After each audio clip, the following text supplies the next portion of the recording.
Hi, this is Ron Janish. If you've seen this screenshot before, relax. What you're going to see is a whole lot of new material. This particular video is partially about a meeting that took place this week with a group of people from Brazil. They came up here to see what it is I'm doing because they've been watching me for a few years. And we were negotiating about developing a new software product. Now, what's interesting about this product is towards the end of this is we're going to tell you how you can be a beta tester for it. Yep. And but you got to see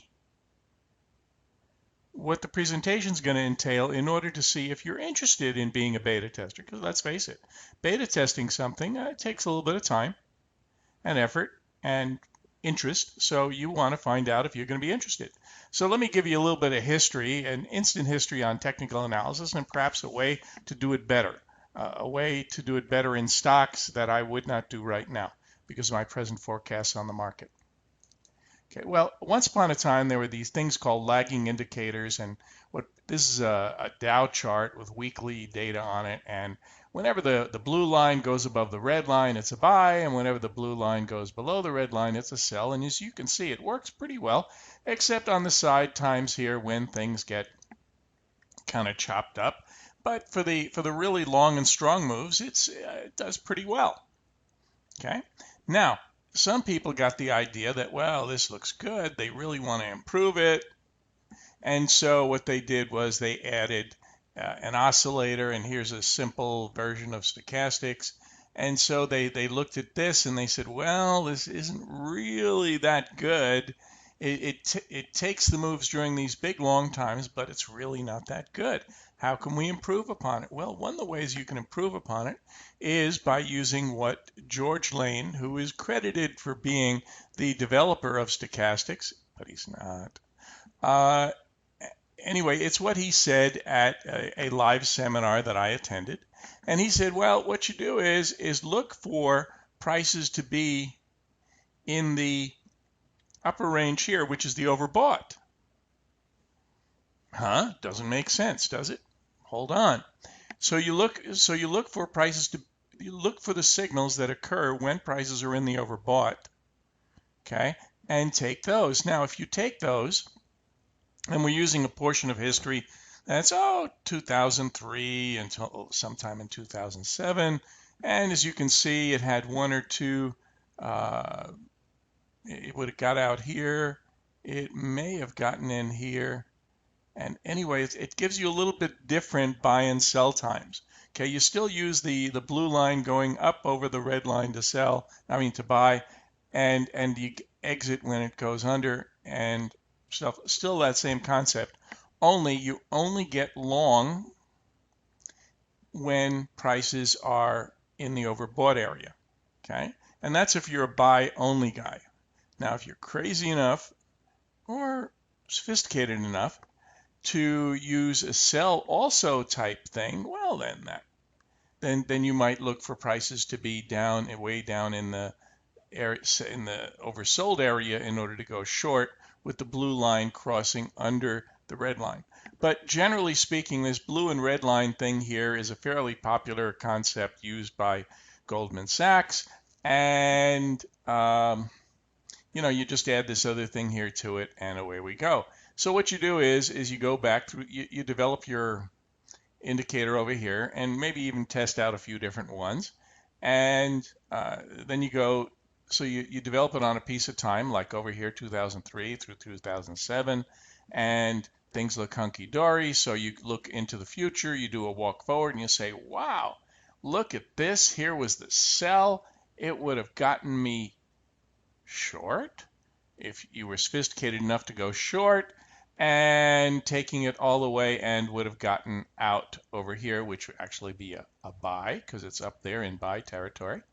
Ooh, this is rather nice, isn't it? See, like over here is an X, but notice over here you're still in the middle. Okay, now over here you're up there in the. Are you up there in the buy? Let's take a look. Yeah, it looks like it. You're up there in the buy territory. So it's another buy, and here is now this X here. Let's take a look. No, it didn't cross down into that lower oversold territory. Isn't that interesting? And then up here you have a buy. Boom. Okay. Simple as that. And let's do another further walk forward and go up, down, all that good stuff. So you can do that. You can play with the stochastics or RSI or whatever. You can do that. Now, here's the catch. I really want you to know the catch with this, because this is not risk-free. So what I did was I took this data, which is what the average bear would do.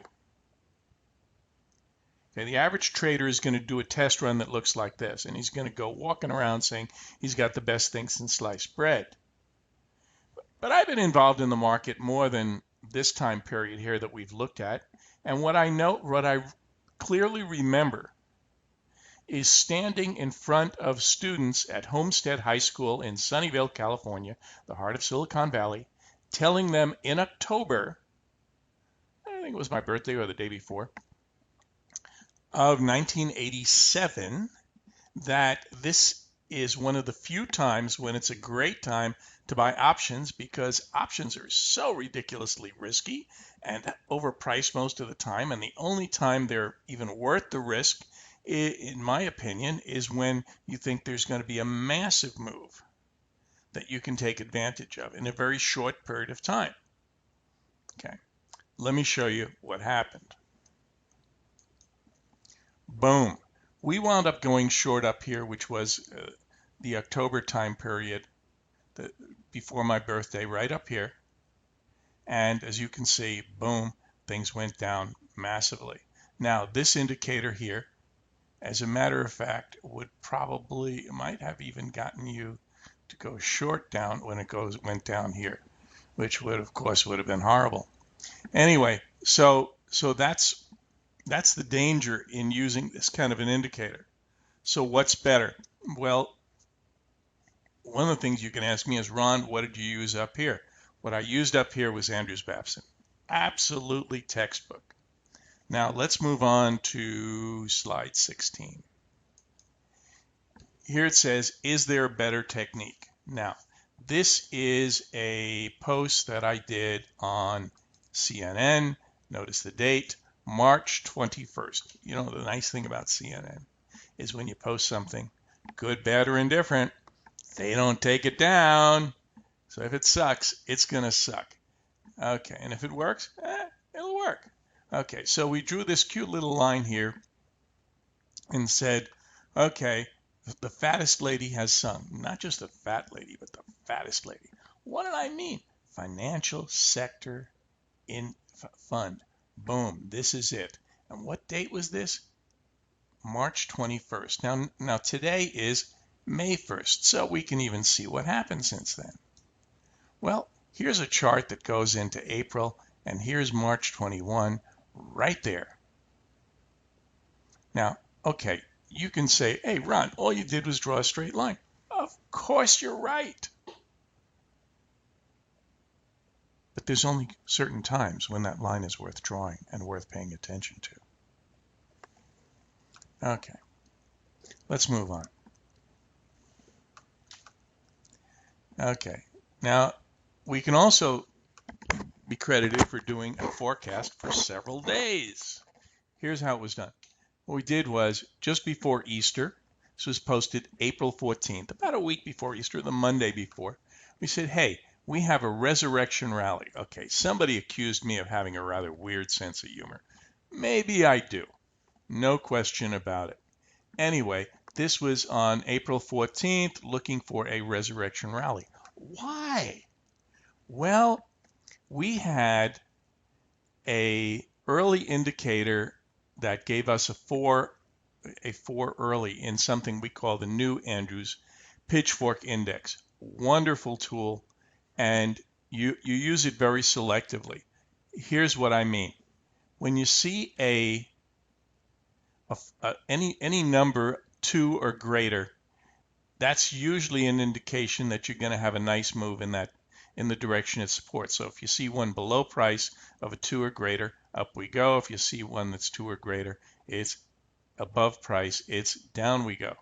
Simple as that. Here's the other thing to watch for. Sometimes you'll have numbers that are kind of congested together.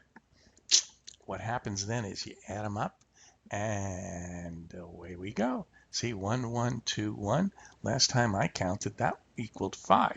That's a good number. Boom. 1, 1, 3. Hey, that's pretty close. That's 5. Boom. 4 and 4. Man, this is going to be a heck of a thud. Boom. Okay, let's take a look at what happened after 414.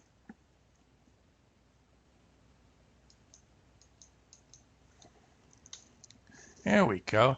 Here's 414 over here, and boom, it went up here. It was up here somewhere, when it finally did stop. Okay, so here's some other daily posts that I did. Let's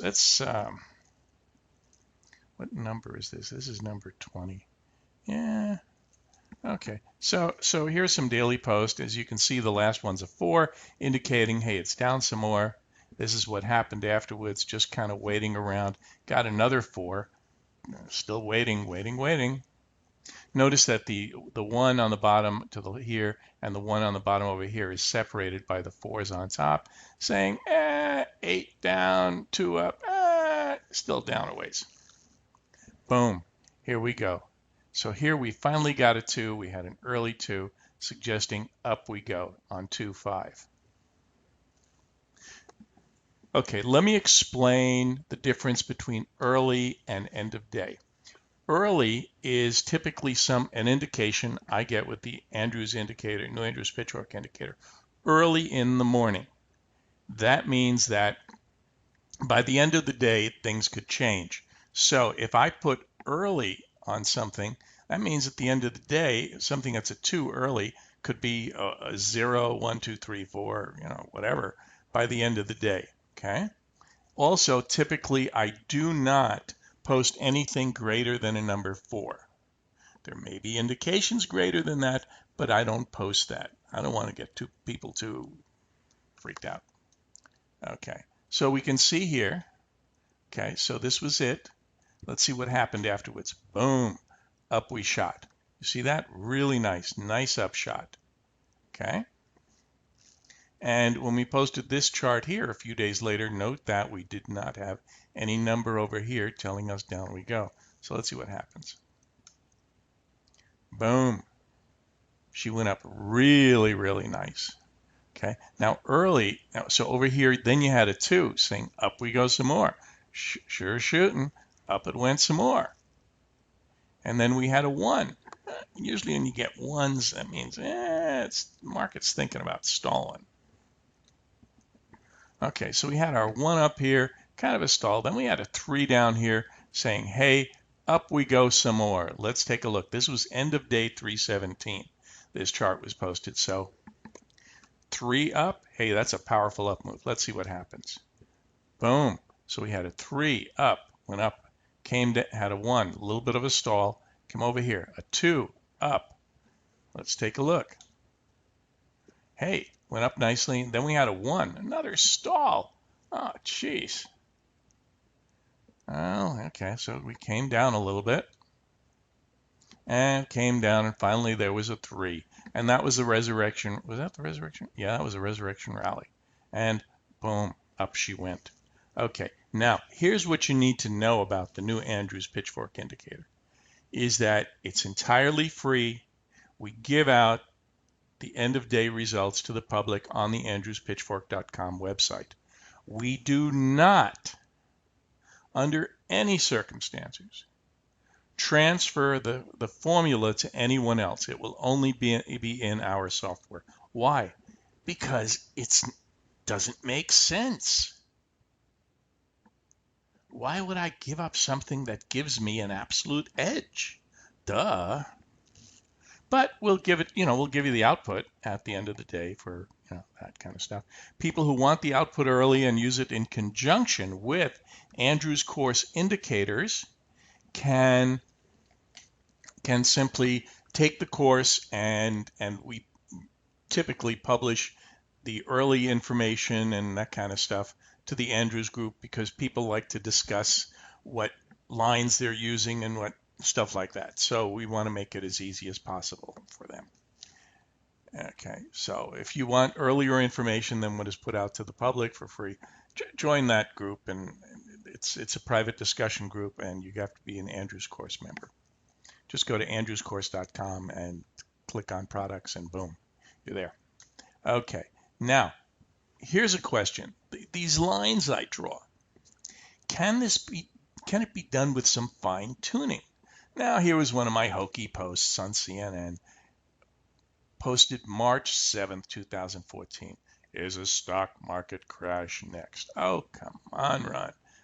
Yeah, I know. I'm talking to myself here. Getting a little nuts. Okay, well, maybe not, but let's take a look. This was 3/7/14. The high was 6/5/05. When did I post this? 3/7/14. Ooh, not a coincidence.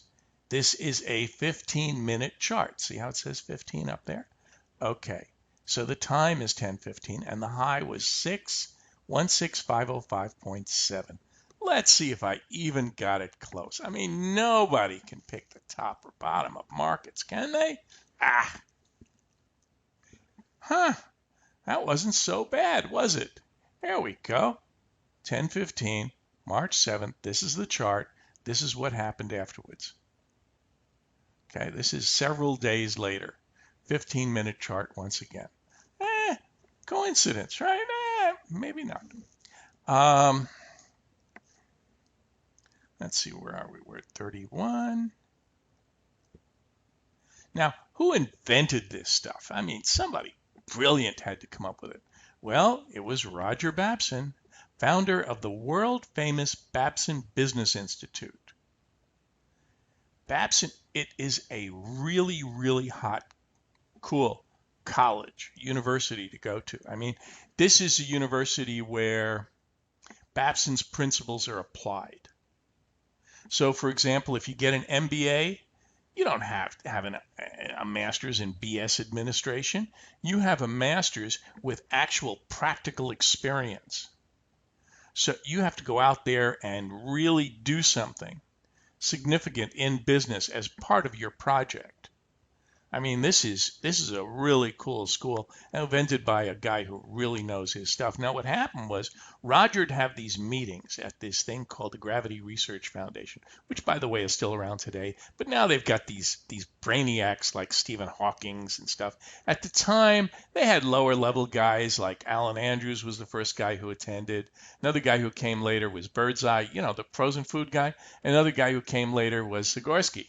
Now, what did all these guys have in common? Andrews was into airplane stuff, okay? So, and Zagorski, obviously helicopters. Birdseye, he eventually wound up developing a huge frozen food company. They were all interested in gravity, and they would sit around with their feet up in the air in order to mitigate the impact of gravity. Well, does it really make a difference? Probably a little bit, but is it gravity? Well, maybe.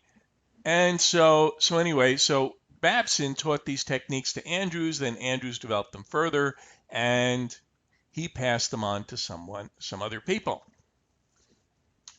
Let's take a look. It was taught to a few folks. Here's an example of Alan Andrews teaching a seminar using something very ancient that hardly anybody even knows anymore. It's called a chalkboard. Was there somebody else at that seminar? See the guy in the yellow shirt? He's yours truly. So apparently there was someone else at the seminar getting up there, talking about the stuff, teaching about using the lines and stuff.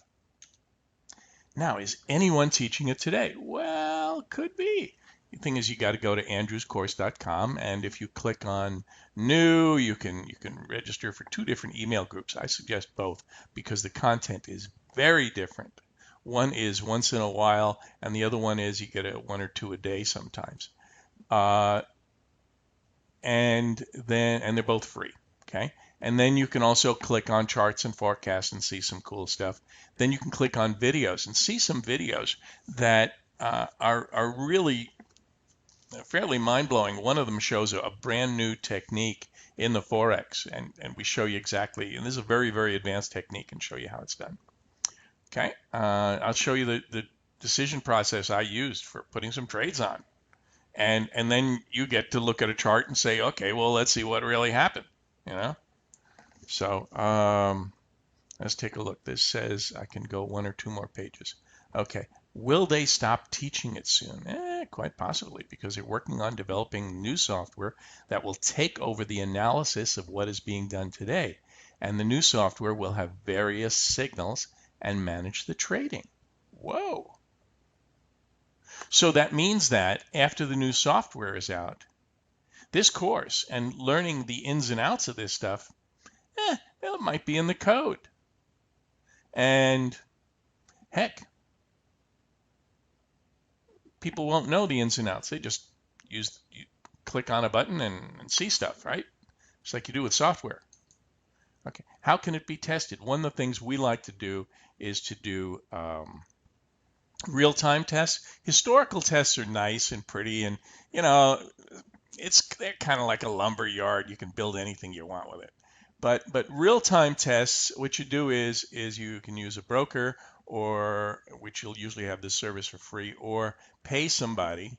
Yikes.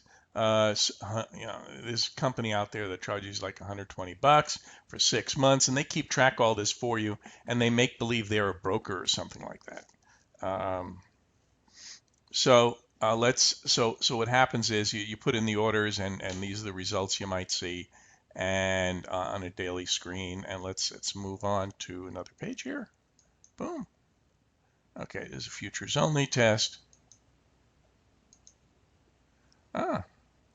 Okay. There we go. And what's nice about it, if you use that service, the chart is updated automatically of what the results were and stuff like that. Okay. So what we're going to do in the software is put some of the special techniques. And this is in addition to the regular, the regular stuff, the core stuff. And so what we're going to do is we're going to put in stuff like this here. So we're still in the midst of figuring out exactly what's going to be in it, but in the phase one, we've got phases, phase 1, 2, 3, and stuff. So when we're done with phase 1, which is down the road, what we're going to do is going to have available to some people beta test versions. Simple as that.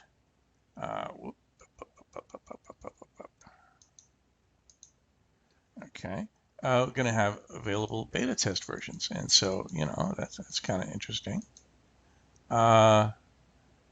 So anyway, so you have these beta test versions and stuff, and then you're going to be able to see in the software the kind of insight that was gained by testing the stuff out, and you're going to be able to test stuff out historically, see how well signals work, all kinds of stuff like that.